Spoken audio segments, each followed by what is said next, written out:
Hi, people. Me again, of course, as always, Andrew as usual, Moino Ravenberg. Yeah, as you can tell, as always, Andrew as usual, I'm briefly going to discuss hypnosis. I've never, as far as I recall, like done a video on it or similar. And it's not going to be extensive, but you can see that for yourself based on the video duration. Now, some of you might have seen hypnotists hypnotize people and make them do crazy things while they're in a state of trance, as well as you might have seen it in movies, hypnotherapy, where someone is hypnotized and they're forced to essentially through hypnosis, hypothetically speaking, forced to they're forced to to to relive some specific memory with all the things associated with it and or to it, etc., etc., etc.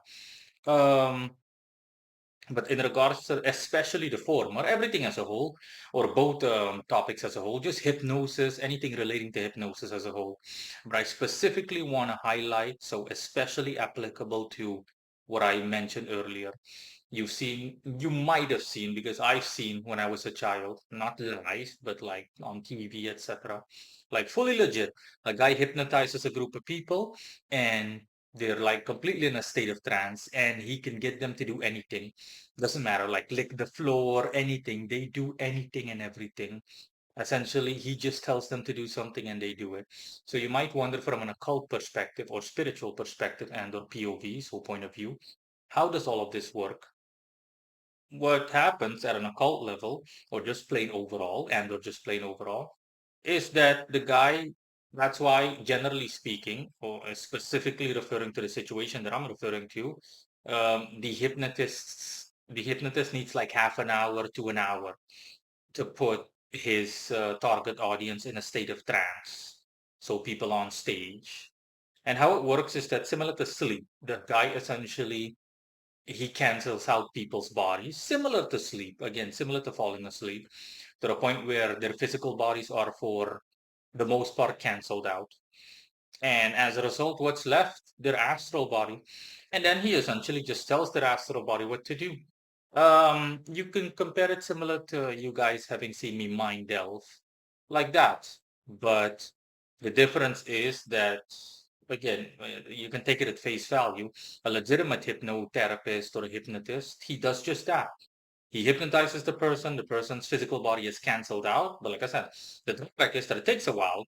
It's essentially, like I said, you need to put someone to bed, hypothetically speaking, physically. And then you can interact with their astral body. And based on the rules of the universe, their astral body can't, as long as the therapist in question or the hypnotist is stronger than as long as the executioner is stronger than the person in question, then it's not an issue. Then the astral body will oblige whether it wants to or not, but by default, it will willingly oblige.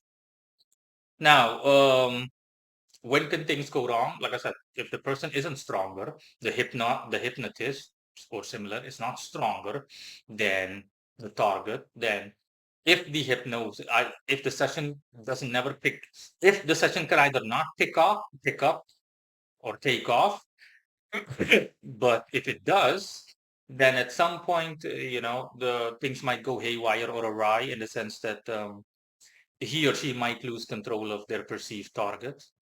And with all the negative consequences that follow, the person simply being in a jarred state of mind, etc., etc. Again, I'm sure that you guys have seen it in movies and whatnot, where someone, for example, went through something traumatic, etc. For example, you've seen in movies that they put people under hypnosis to make them relive alien abductions, for example. That's an extreme example, but you can understand what I'm getting at.